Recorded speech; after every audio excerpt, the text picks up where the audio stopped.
Great Patient One, Chapter 20, read by Achan Suchito and Nick Scott. With the passing of the full moon, the next chapters cover the 5th lunar cycle, along with a new map available for download with this chapter. After 3 weeks walking through forested hills, Achan and Nick are back on the Ganges plain and approaching the ancient city and religious centre of Varanasi, or Benares.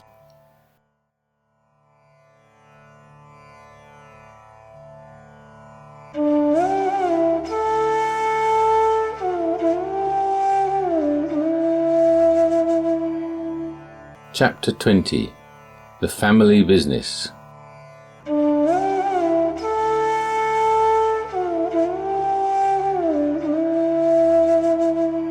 Achan Suchito.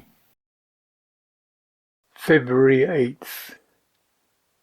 If there's a right way to enter Varanasi, we surely found it, being rowed down the Ganges from Ramnagar on the eastern bank, across that broad brown flow strewn with garlands and stuff that you didn't want to look at too closely, to the city that makes it holy. The silent boatman leant into his oars, and the rowlocks creaked steadily. On the farther shore, crowded with ghats and temples, the pious came to be cleansed of sin, to spend their last moments on earth, or to have the ashes of their dead sprinkled. As we drew nearer, we could see the stone steps that led down to the river, thronging with people involved in ritual ablution. The burning ghats, where the dead are cremated, were further to the north and downstream. To have one's remains cast into the tide on the Varanasi shore guarantees rebirth in heaven. To die on the uninhabited banks immediately to the east is, they say, to be reborn as a donkey. So for us, lumbering out of the wilds and back to the civilized world, it was an auspicious crossing. We were crossing over too fast, much too fast.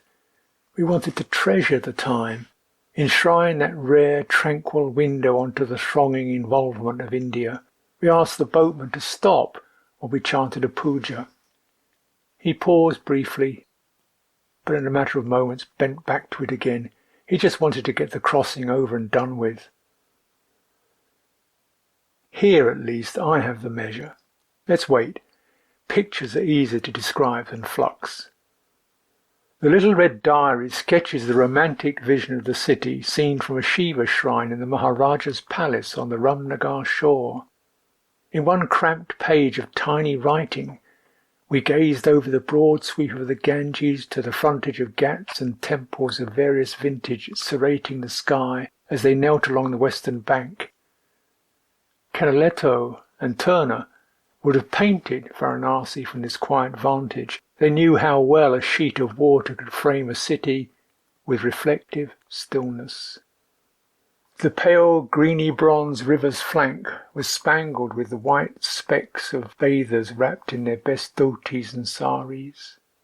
Boats bobbing on her breast measured her rhythmic breathing, and the city, under a clear blue heaven, nuzzled up to Ganges like a calf to the udder. Here one of the fundamental images of the culture is portrayed, Mother Ganga receiving her multitudinous offspring, cleaning them of all impurity, and in death accepting their ashes into her heart. Memory adds some background. We had pounded heavy-footed into Ramnagar late in the morning, with not much time for a meal, and sank into a chai shop of such surpassing filth that even the rats running around the floor looked embarrassed. The customers were served by bright-eyed boys who looked about 8, and whose thumbs regularly went for immersion in whatever runny dish they happened to be carrying. We chose plain parotas, huge ones, a 4 arms length across, and bolted them down throats grown leathery from periodic searing. Then, slowing down into a post-March, post-prandial daze, we headed for the river looking for a crossing and happened across a massive fortified palace. A friendly Brahmin told us it had belonged to the Maharaja of Benares and waved us in. It was now state property, and the superintendent gave us only 15 minutes to look around. "Lunchtime is at 1 o'clock, he stated calmly, but with some finality. It wasn't going to be easy to absorb the mood of unhurried imperial grandeur in a quarter of an hour, but we felt it was our duty to gobble as much of it down as possible.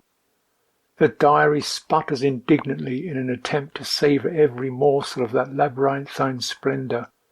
Old Belgian Minerva car, palanquins, pistols, rifles, swords, ivories, ceramics, brocades, textiles, photos of former and current Maharaja, plus Brits in pith helmets awkwardly trying to sit cross-legged, or visiting monarchs, e.g. Haile Selassie. A carefully constructed guidebook would paint the vision with much more taste and grace, but miss out on the Pollock-like impasto.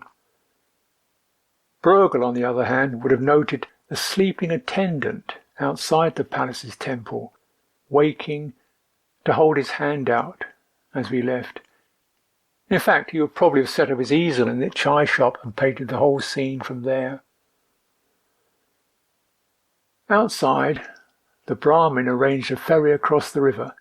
"It will cost 75 rupees. We gave the money to a boatman, who rowed us about 30 metres along a waterfront to a smaller, shabbier boat, containing a smaller, shabbier boatman. A brief dialogue ensued that entailed us being transferred down market. It'd be interesting to know how the 75 rupees got divided between the three of them. But that's business, and Varanasi has always been about business. Before there were temples and stone steps leading down to the water, long before what we now call Hinduism, with its images and gods, became the order of the day. Certainly the city was well established in the time of the Buddha as a centre for the production of fine muslin and brocades, and as the capital of Kasi, a kingdom that had just been assimilated into Kosala. And by that time, the important religious business of fire worship and ritual immersion was a well-established means of livelihood for the local Brahmin priests. They probably wouldn't have welcomed the competition that a summoner introduced, particularly one who denied the efficacy of ablution and fire worship and opposed blood sacrifice and the taboos of caste. Bent on pointing to a liberation that could be achieved by an individual within themselves in no great length of time, the Buddha moved on north to the deer park outside the city, modern Sarnath. But even he was eventually dragged back, posthumously, to Vedic sanctity. In 1794, when Jagat Singh, minister to the Maharaja, had the ancient Buddhist stupa at nearby Sarnath demolished for the sake of its brickwork, the ashes of Gautama the Buddha were discovered in it. Anxious that his fellow countrymen should at last find his way to heaven, the good man had them thrown into the Ganges. As we were pulling up at the Ghat, a festive procession greeted us, garlanded with flowers and salutations of "Namaste, Bakshish." We passed through that and got moving, away from the steps that led into the water and into the dense tangle of capillary-like alleys that make up the Chowk. The Chowk is the network through which the whole city, extending back north and west to a bustling mercantile sprawl with a formerly British cantonment of upper-class houses, and south to the Sanskrit University, connects to the Ganges. Through the choked passages moves whatever daily blessing has been generated by means of ritual sacrifice and ablution, but the Chowk is as much or more a bazaar as the religious core. It is predominantly a mass of tiny shops, most commonly selling beads, satin, and perfumes. Sandalwood, the universal incense, pervades the air, and "Hello, change money?" softly drifts into the ear from an unidentified space just to one side of your vision. Meanwhile, through the press of bodies in the alleys, temples can be glimpsed, behind the shop frontage, yet amongst them, like the Hindu gods themselves. The teeming chaos of the place is sanctified by being dedicated to Shiva in his fertility aspect as Vishveshvara, God of all, and Vishvanatha, Lord of all. The god first appears under the name Rudra, the Howler, in the Veda Samhita, and in the later Upanishads was addressed as a manifestation of the Supreme, with many names, including that of Shiva. The epics mention him with honour, and in the collections of legends and stories known as Puranas, the god acquires a massive, though apparently contradictory, potency. An ascetic, a solitary yogi meditating high in the Himalayas, reluctant to marry Parvati, the daughter of the mountain, Shiva is yet a source of fertility and blessing, and at the same time, Bhairava, the terrible destroyer, whose Tandava dance brings the world to its close. He is also Gangadhara, the bearer of the Ganges. She was a river of heaven once, streaming from Vishnu's toe. According to the Puranas, it was only through the power of the sage Bhagirath that she was brought down from above. She didn't want to come at all, was angry, very angry, at being pulled by his power down to the earth realm. Thousands of miles she fell, and there was fear that the power of her descent would crush the earth.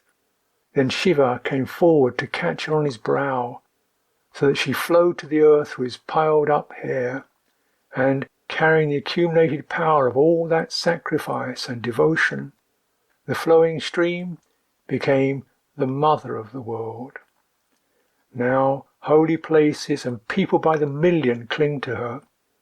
Near her source in the mountains of Rishikesh or at Haridwar, there are scores of ashrams where near-naked sadhus, hair matted or bound into top-knots and bodies smeared with ash, undertake austerities.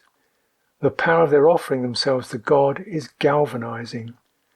Every 12 years, according to astrological calculations, at Haridwar or at Allahabad, where the Ganges and the Jumna meet and are joined by the heavenly and invisible river Sarasvati, there is the mass gathering known as the Kumbh Mela. 15 million people will gather beside the river for immersion, and at auspicious moments, in unstoppable surges that leave a few hundred trampled underfoot, plunge into the sacred tide. In the Chalk, it's hardly like being in a city. The experience is more archetypal. One is in the press of birth and death. The very sky is all but blotted out by the torrent of the many folk. Yet there is a current, and as much through its agency as through our own efforts, we pass through and into the clotted arteries of the main thoroughfares, where at least the sky could be seen. Somewhere in this fertile flood, bearing Sikhs and sadhus and everyone in between, carrying cows, rickshaws, scooters and honking cars, slowly onwards, was the post office. And beyond that, Clark's Hotel. The first would offer us the emotional uplift of letters from the family and friends, and beyond that, Mr. Upadhyay would regale us with food, drink, and running water. And somewhere, surely, would be the chance to rest, to shelter from the elements and make running repairs on bodies and belongings. So, stopping off here and there for supplies, we let go into the shifting purgatory of the street. In a shop on the way, Nick bought some cloth for me to use in modifying my bag. The zip on the top had given up, and I intended to replace it with a drawstring and a flap that I could tie down. His bag needed some fixing too. Its handles, designed only for hand-holding, were coming off under the strain of having Nick's arms thrust through them as he wore it knapsack style. His method of packing was to wrap the sooty cooking pot in a plastic bag and then force everything else, shirt, tea, maps, candles, biscuits, in at random. As the bag stretched beyond its limits and couldn't close its mouth, he would squash it down and kneel on it to get the contents compressed. Sometimes it would take the two of us holding the unwilling victim down to force the zip to close. In short, it was getting the same treatment that India doles out to its long-suffering vehicles and to its gasping cities. As is characteristic of the species, Varanasi's body rhythms fluctuate between spasms of festivals and riots and seizures of near-paralytic congestion. In the city, it's easy to see the connection between fertility, birth, and death. Where reproduction becomes a religious principle, overcrowding and destitution are inevitable consequences. Huge yellow billboards advocating birth control may smile down from the main thoroughfares, but the family business is too deeply ingrained. The need to make favourable connections via marriage and the urge to produce children to increase the commodity of kindred are underlined by the tenet that one will not enter heaven unless one has produced a son. Though the earth groans, too much, Shiva dances his birth-death dance, and Mother Ganga flows on, bearing yet more garlands, excrement, and ashes.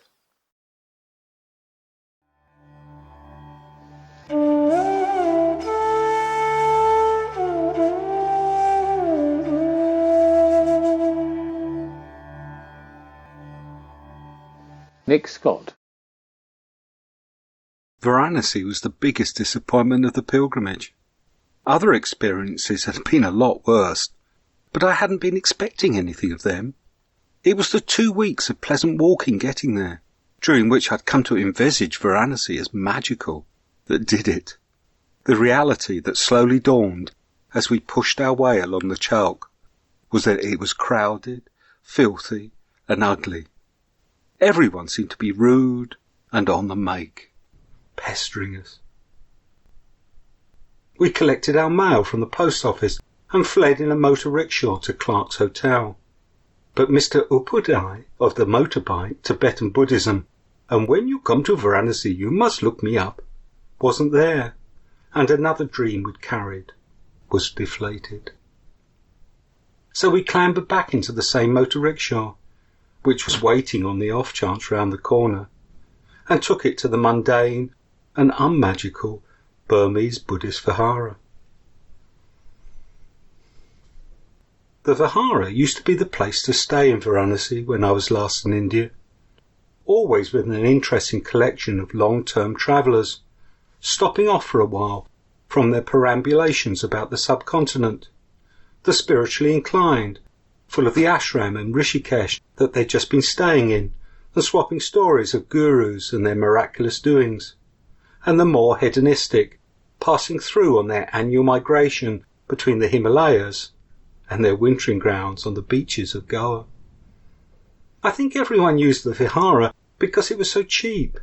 In those days we could stay in India as long as we wanted, the only restriction being how long we could make our money last. Some had been there years, so that their money had completely run out. They were surviving by doing drug deals, selling their passports, or picking up bits of work. One of the favourites was working as extras for the Bombay film industry, though you couldn't have long hair or beards for that. Things had changed at the Burmese Vihara. The place still looked the same. It was behind the municipal bus station, and like it had a functional brick and concrete block architecture. But there was only one traveller while we were there, a lady on her way from a Goenka meditation course who had stopped for one night before heading on to Kathmandu. All the other Westerners in Varanasi were staying in the more expensive little hotels overlooking the Ghats. In the old days, that was where those we dismissed as tourists used to stay. But that was the only kind of traveller there seemed to be now. There was just one resident bhikkhu, and he was only in Varanasi for 6 months studying at the university. The Vihara was run by a young man employed as the manager who told me they were having real trouble making ends meet. There had been no Burmese pilgrims since Burma's borders closed in the 60s, and now there were few Westerners. They tried pleading to the Burmese government for help, but they didn't hold out much hope. The only way they had of supplementing their income was hiring the Vihara out for wedding functions. They didn't like doing it. Hindu wedding ceremonies were hardly what a Buddhist pilgrim's rest house was meant for. But there was nothing else. The family providing the next wedding reception arrived the same day as us. Soon after we settled in, there was a lot of commotion outside, and we were disturbed by various people walking into our room, presumably looking around at the facilities they'd hired. The wedding wasn't taking place for 2 days, but there was a lot of preparation to be done. They started on the Vihara in earnest the next morning, but I missed that, as I'd gone to get our visas replaced at the Foreigners Registration Department. Visas were how India dealt with all the moneyless young Westerners of the 60s and early 70s, the kind of people that used to stay at the Vihara. Now everyone had to have one, and they were limited to 6 months. I'd suspected when the policeman in Calcutta had said we could replace our lost visas in Varanasi that it was only a way of passing the problem on. I was right. In Varanasi, they passed us on to New Delhi. We must go there if we wanted to get a new visa, and I was warned it would take several weeks. By my return, the wedding preparations were well underway. Young men were balancing on ladders and stringing lines of electric fairy lights between the buildings. They were also covering everything with silver tinsel. It was twisted onto the fairy light cables, strung along the face of the buildings, hung from every available projection, and it covered a new large bamboo arch across the entrance. Meanwhile, at the back of the compound, women were preparing vast quantities of food. A row of ovens had been built from clay and bricks, and there was a big pile of wood with which to feed them. The young manager had moved us from our original ground floor room to one on the upper floor in an adjacent building. Presumably this was an attempt to give us some privacy, but from the scale of the preparations for a wedding that wasn't until the following night, we were beginning to realise that it was something we weren't going to be able to ignore, wherever we were.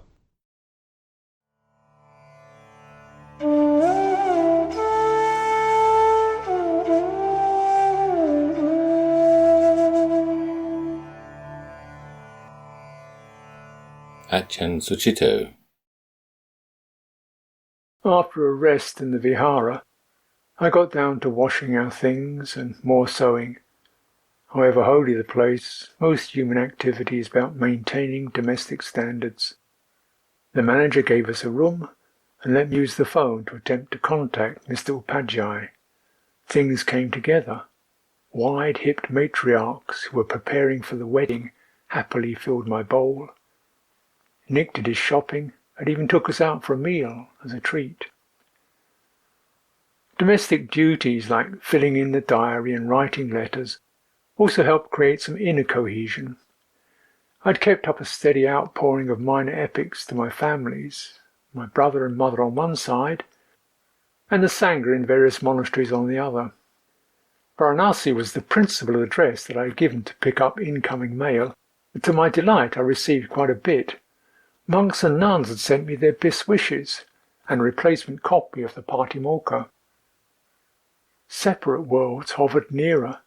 Even my brother, no great correspondent, had written.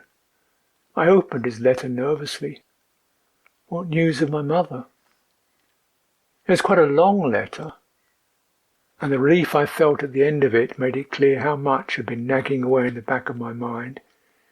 He described the situation I was familiar with before I left.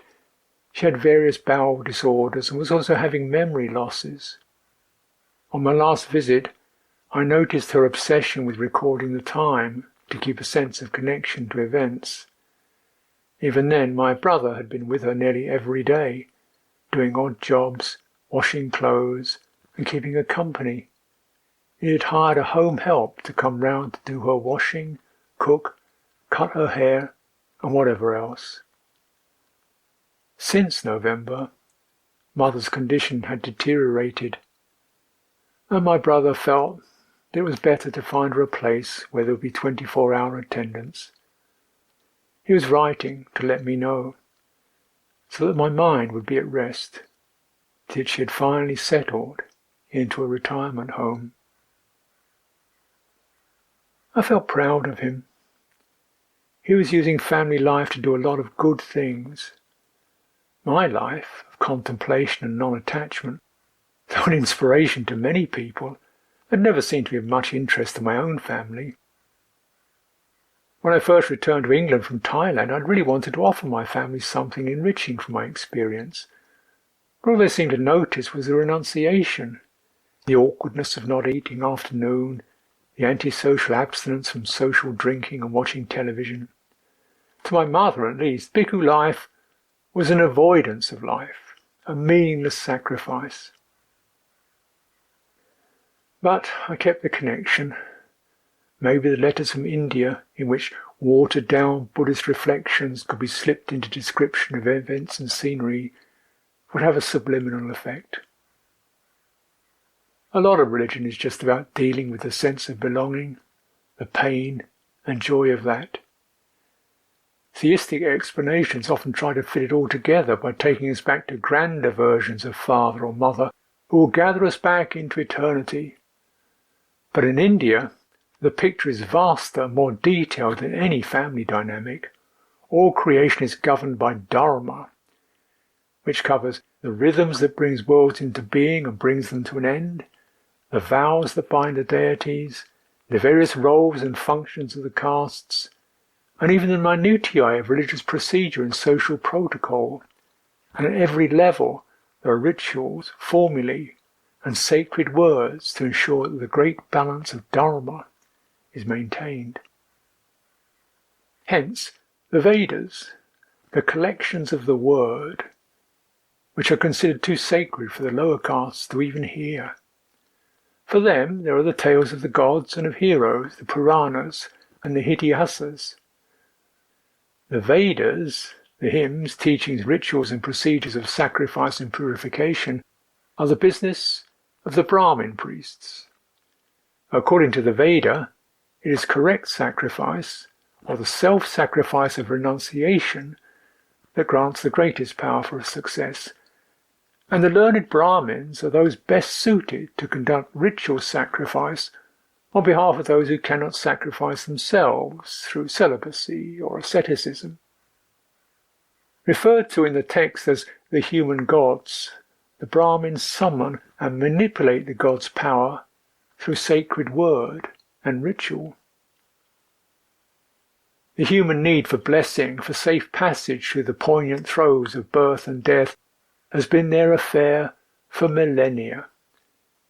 And the ghats at Varanasi, on the banks of the sacred river, are of course one of the most auspicious places to have such needs addressed. So, without much conviction, but with a vague determination to do the Varanasi thing right, we decided to begin our second full day in the city by the river. We'd get to the ghats before dawn, swathed in robes and blankets so that in the dim light we would not be noticed as Westerners. We left the vihara at 4:30 and began by walking. The streets were quiet, but Nick knew we wouldn't have to walk the 3 kilometres to the river. We avoided the rickshaws by the bus station. Better to take a ride when you're walking, gives you a psychological advantage when it comes to haggling a price. After about 5 minutes of displays of complete indifference to a motor rickshaw, the price eventually dropped to an acceptable level. Okay, 5 rupees, okay? We clambered aboard and made it to the ghats by 5 o'clock.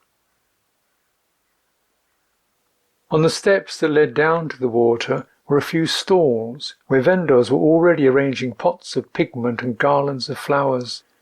It was the cold time of day in the cold season, but as dawn came up, a few men and women swathed in white came down to bathe.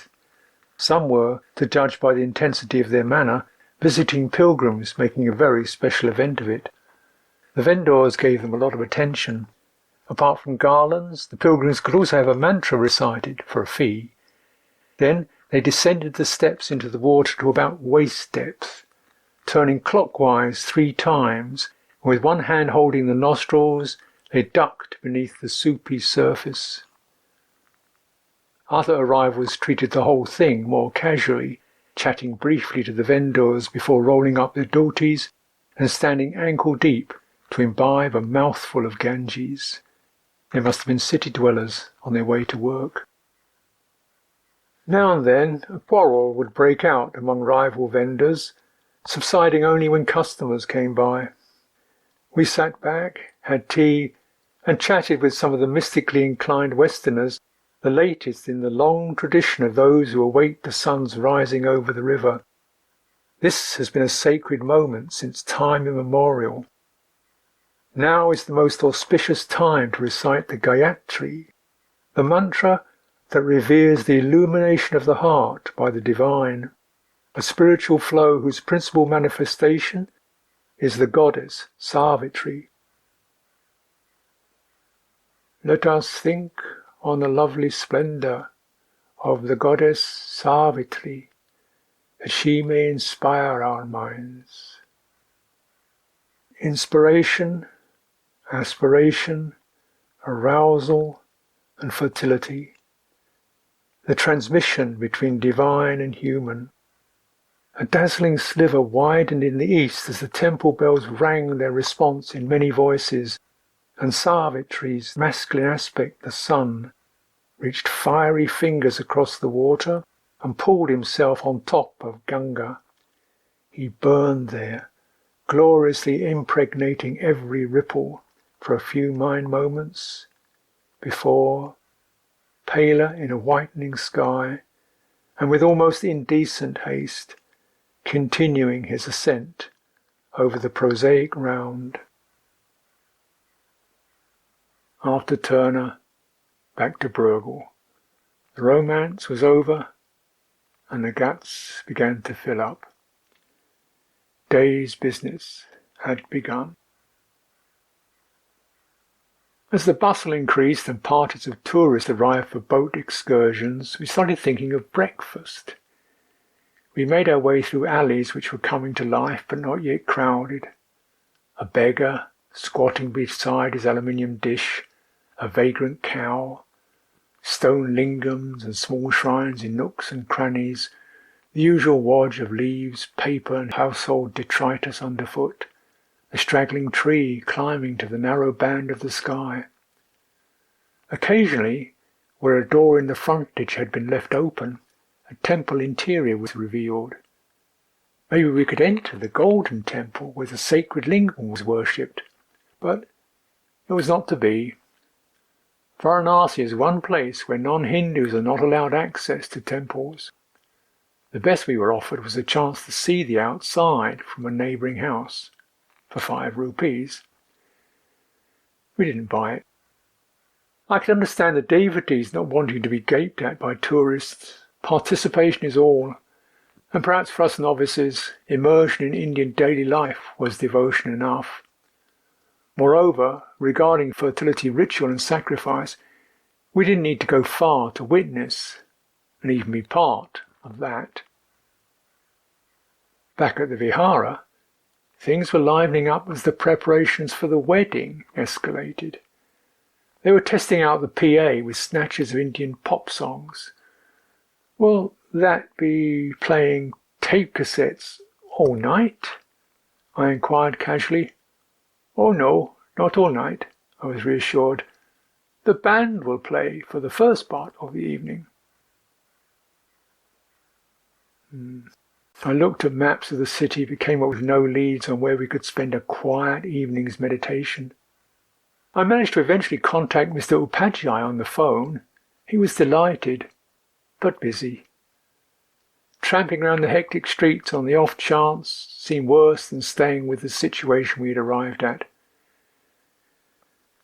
We might as well open up to it.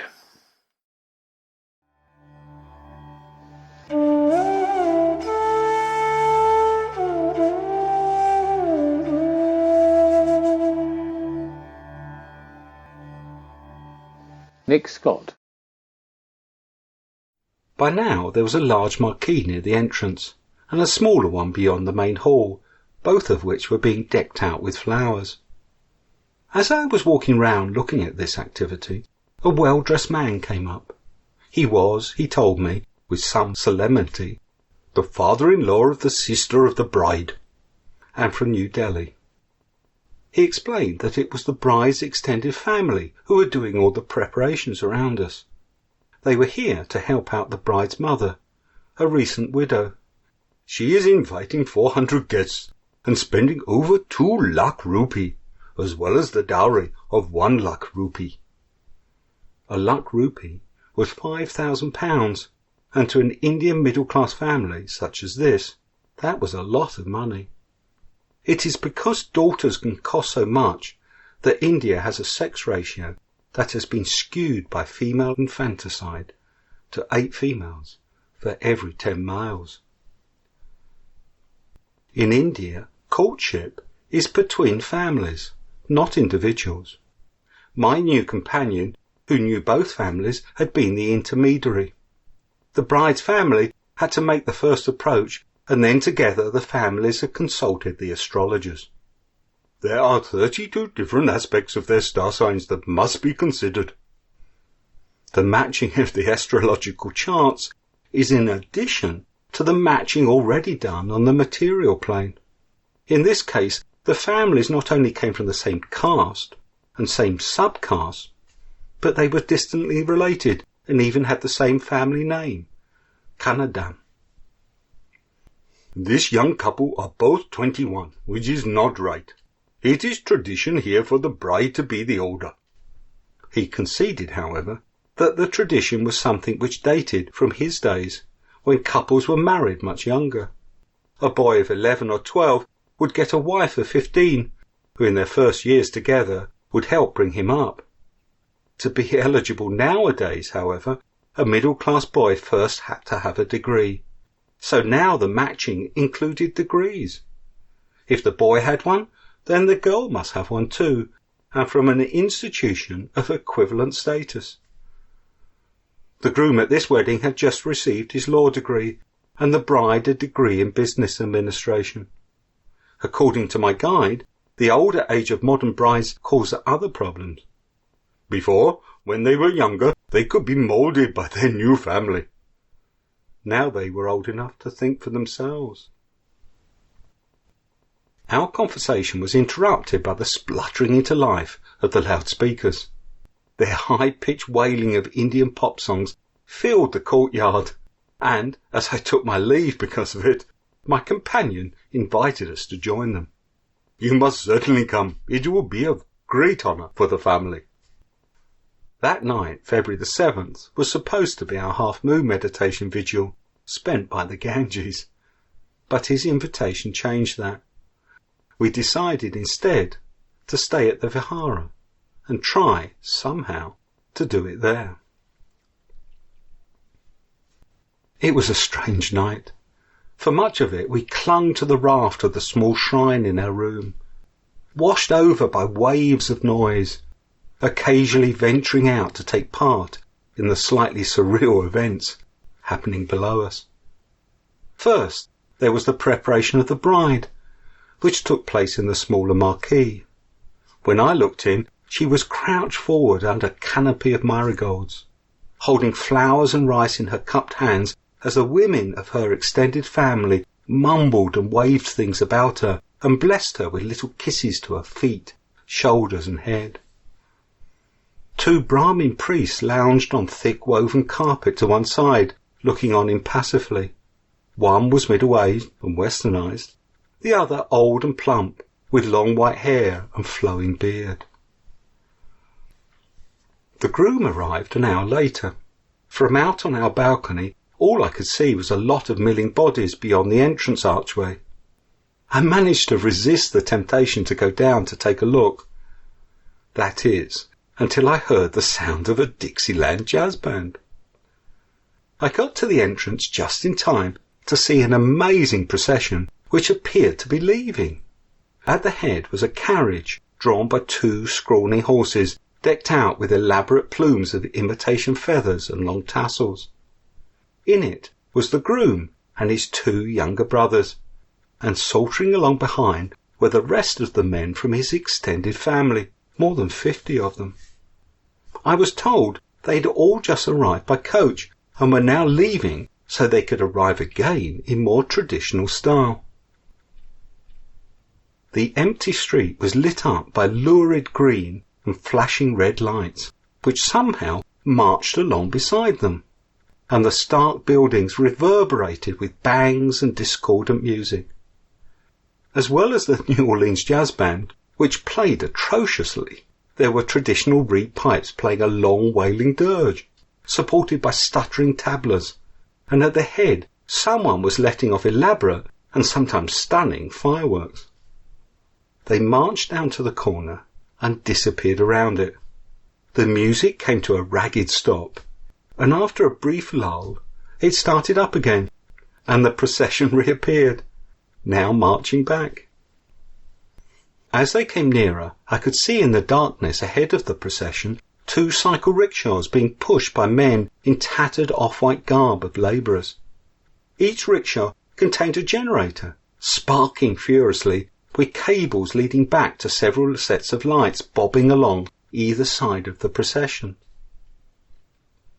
These sets of lights each had 2 fluorescent green strip lights forking upwards from a circular base around which chased the flash of red bulbs.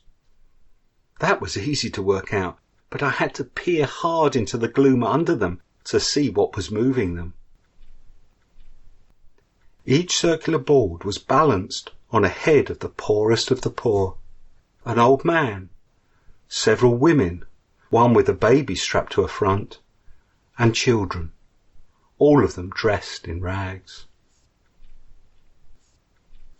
At the entrance the procession halted, and the brass band stepped forward into the light, wearing an assortment of frayed red and off-red uniforms. They played with a new fury as the groom's carriage then edged into the yard and his family assembled around it. 5 of the band had tubas, and they, with a drummer, were playing a discordant chorus, which alternated with solos from a trumpet, clarinet and another tuba. The soloists played at the same time, in true New Orleans jazz style, but what they were producing sounded more like 3 badly played Indian pop tunes. Meanwhile, the traditional musicians assembled on the other side of the entrance arch and started banging and wailing.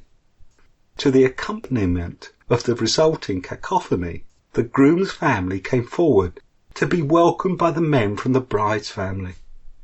The important members at the front bent forward to receive fat garlands of marigolds. The rest got buttonhole roses fixed to the lapels of their Western-style suits. Then, with another surge in the noise, the groom's carriage again advanced, for the groom this time to be welcomed by the womenfolk. They swarmed around him, performing little ceremonies, rubbing his face with things, twirling hands and objects about him, and mumbling incantations. The groom, who was wearing a Western-style suit and bright yellow brocaded turban, with a plume and a veil of garlanded flowers, looked extremely uncomfortable, and distinctly unhappy. In fact, no one looked happy. That was the real difference from a wedding at home. How glum everyone looked. When we went into the larger marquee to await the bride, the groom, sitting on one of the 2 thrones, bedecked in marigolds facing us, was staring rigidly ahead, while the menfolk of both families sat in rows of chairs, looking downcast. Indian weddings are a serious business. They are about caste and family, not romance. The waiting groom and his family had never actually seen the bride before, only the photographs sent with her resume. The bride's family hadn't even seen a photograph, but then they knew that the groom would shortly qualify as a lawyer, which was much more important than how he looked. When the bride did enter, the formal red and gold sari she was wearing was so stiff that she had to be guided like a life-size doll by two women from her family. They escorted her to the front and helped her onto her throne, while she looked down all the while at the floor, and the groom continued staring gloomily ahead. Their stiff manner, the gorgeous materials worn by the bride, the elaborate headdress of the groom, and the bright yellow-flowered thrones made them look like Indian versions of Barbie and Ken dolls. Manned by their respective family members, they exchanged big garlands of flowers, still neither looking at the other.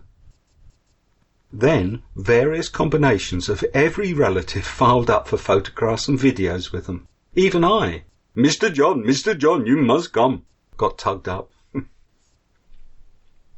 We didn't get to see the actual wedding ceremony. That took place after the meal at 1 a.m, a time specified, as was the date, by the astrologers. By then we were trying to sleep, despite the continuing noise, which later included a long contribution from some young boys trying to play a tabla beneath our room. Sleep was fitful, and both of us got up in the night. Ajahn Sucitto at 2:30, when he saw the couple looking more relaxed and sitting beneath our room surrounded by their families, and I at about 4, when I went for a walk and found the older priest chanting to a group of relatives in the smaller marquee. In the morning there was a large relaxed breakfast, not part of the ceremony, but necessary to keep the bodies functioning, for everyone, including us, the young manager and the resident monk. Then, finally, with the imminent departure of the groom's family coach, full of presents, there was a leave-taking. The bride's immediate family and the bride herself were in floods of tears and wailing, and her mother collapsed fainting on the floor, to be revived with a bowl of water thrown in her face. I spent the rest of the morning, while everything was being taken down and packed away, recovering and filling 2 aerograms with dense writing describing the wedding to my mum. I knew she'd love it.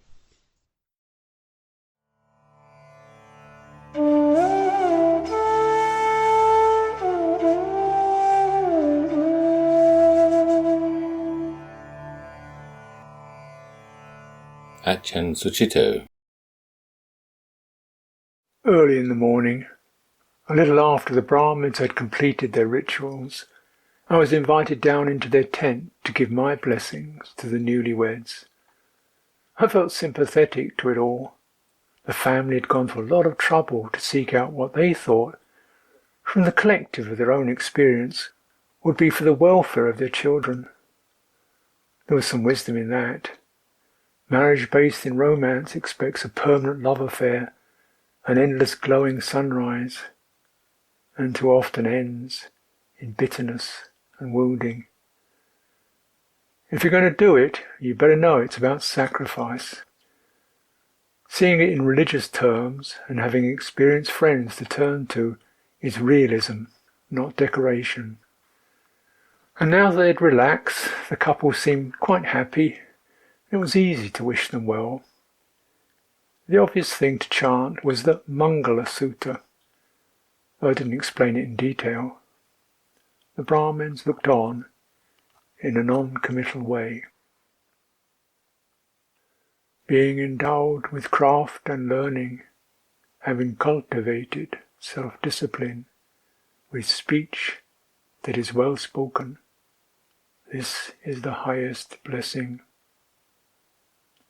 To cherish and support mother and father and children, husband or wife, to engage in work that is not harmful, this is the highest blessing.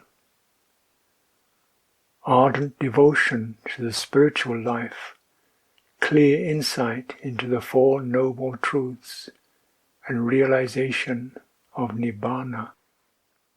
This is the highest blessing.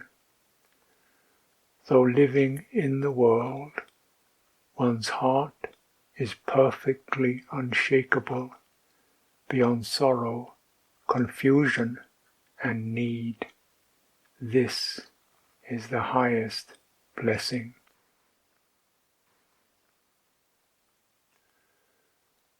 After that was the breakfast feast, in a great marquee decorated with tinsel set up beside the temple building, full of sleepily festive people. Inside, long tables covered with white cloth received family, friends, relatives, and anybody around. Nick and I took our places as large fluffy puris and pots of vegetables and basins of sticky halva laced with cashew nuts came round, accompanied by tea in huge kettles. Uncle bustled to and fro, making sure that everyone was catered to. The women were involved in animated chatter, with a few dabbing their eyes. Some members of the venerable band were even still around, buttons undone and red jackets open to accommodate the banquet. Though bodies swelled and sleepy heads tried to refuse, round and round the pots went with more food. It was all very traditional for family occasions, a bit too much. Perhaps it's after a revel like this in Varanasi that the Buddha received his first convert from family life. Yasa, the son of a leading merchant, had fallen asleep at the feast. He woke up in the small hours of the morning and saw the lovely female musicians also asleep in a post-party shambles. The hair of one had come undone, another was dribbling, others were muttering. To him it seemed like a charnel ground. Sick at heart, he cried out, "It is fearful! It is horrible!" and ran that very night to where the Buddha was living in the deer park. The Buddha gave him a graduated teaching. Of course, when Yasa's mother found him gone, she raised the roof, and father was roused into action. Messengers were sent forth while the merchant himself made his way to the deer park. Meeting him, the Buddha also taught the merchant, who, while not in the same state of mind as his son, was still impressed enough by the Dhamma to ask to be considered as one of the master's disciples. After that, it was easy for the Buddha to convince the merchant that having penetrated his Dhamma fully, his son was no longer interested in worldly pursuits. The father had enough faith and pragmatic wisdom to invite the Buddha and Yasa to his house for a meal. Yasa, his mind free from attachments, right then and there asked to go forth into the Bhikkhu Sangha. Through him, 4 of his friends from the leading merchant families of Varanasi also went to the Buddha, received teachings, and left the household life as bhikkhus, followed by 50 more from the neighbouring countryside. Therefore, hold nothing as dear, for separation from the deer is painful. There are no bonds for them who have nothing beloved nor unloved. The going forth represented upheaval in many ways. For the individual in a culture that so emphasized the dharma of caste and clan, it was like dropping out of the known world. Even though their sons and daughters might have been enlightened by it, having them leave the world of business, property and family rarely received a joyful response from the parents. Hadn't one of Gautama's disciples, a slave girl's daughter no less, told a Brahmin that if the rivers were capable of conferring sanctity, then all the fishes and crocodiles would be bound for heaven. And if rivers could wash away the effects of bad deeds, they could wash away the effects of good deeds too. This Samana Gautama was bringing not only destitution but also blasphemy into the society. So generally, strenuous attempts would be made to prevent the going forth, or to lure the prodigals back to the fold. At best, there was a regretful acquiescence. Sometimes it's only in the context of your own family that you get to hear and consider how the separation can feel to those left behind. It was in his hometown of Kapilavatthu, after drawing away his own son and his half-brother, that the Buddha heard the plea of his father.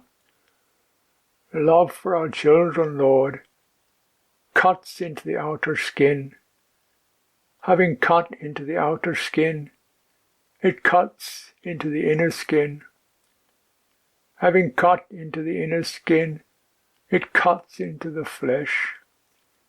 Having cut into the flesh, it cuts into the sinews. Having cut into the sinews, it cuts into the bones. Having cut into the bones, it reaches the marrow and stays there. Lord, it would be good if the Venerable Ones did not give the going forth without the parents' consent. The Buddha agreed. For those who wish to go forth, the son or daughter has to have the parents' consent, the husband the wife's, and vice versa.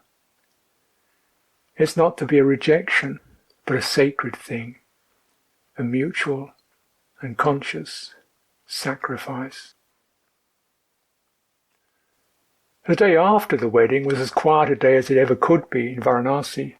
We both felt pretty rough, but staying around in the vihara was not going to make things better. Mr. Upadhyaya came round later in the morning with a bag of oranges. I wanted to give him some teachings, but he couldn't stay long. Also, he couldn't receive us at his home because his in-laws was visiting for a few days. But maybe tonight we would like to go out on a boat on the river. He would take us to the burning ghats, a very impressive spectacle. We agreed, but knowing the way things are, invited him to meet us in Sarnath if, for family reasons, he couldn't make it. Sarnath, peaceful Buddhist Sarnath, was where we belonged. So when by the next day, February 9th, we hadn't heard from Mr. Upadhyaya, we packed our patched-up bags. Nick now had 2 dog collars riveted to it to carry his sleeping mat, and left. But you don't get away from the world by walking. Sages know this. They left us this story. Once, when Shiva was meditating in his lone mountain abode, a ferocious demon who had just overpowered the other gods came to him, demanding that he hand over his consort, Parvati. Shiva's reply was to open his third eye. A lightning bolt flashed out, producing a lean, hungry monster who set upon the demon with every intention to devour him. The demon threw himself upon the god's mercy. A bargain was struck, and in a trice the other gods were restored. But what to do with the gnashing monster, whose sole instinct was to eat? Shiva responded to its howls with the injunction that it should eat itself, and so it did. Tail, legs, body, right up to the head, until there was just the face with insatiable gnashing jaws. Shiva gazed at it in awe. It was the perfect image of what life was about. He called it Face of Glory, vowing that no one could leave the realm of birth and death who did not render it due honour. To take leave of the world with reverence is not so easy, especially when it comes to leaving Varanasi. We started off about 8 o'clock in the morning. Sarnath wasn't far, 8, 12 or 32 kilometres depending on which guidebook you followed. The road was hellish.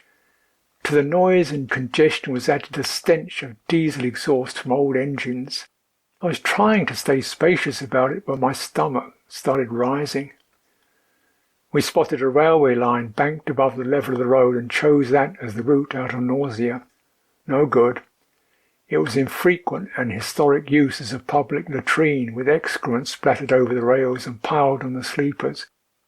We scurried along gagging until Nick found a way down to the Varuna River, and the vista of green fields and clean air opened up.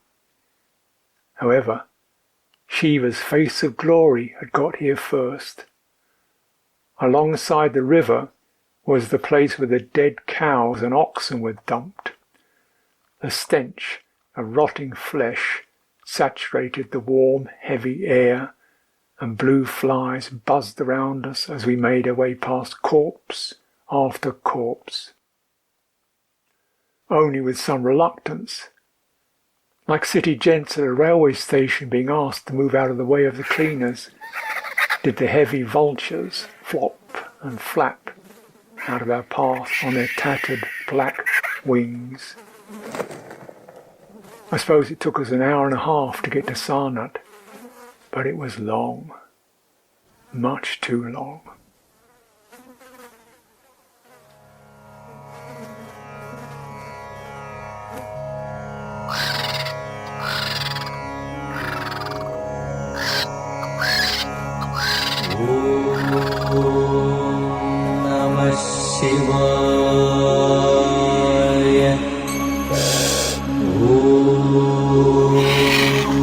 Namah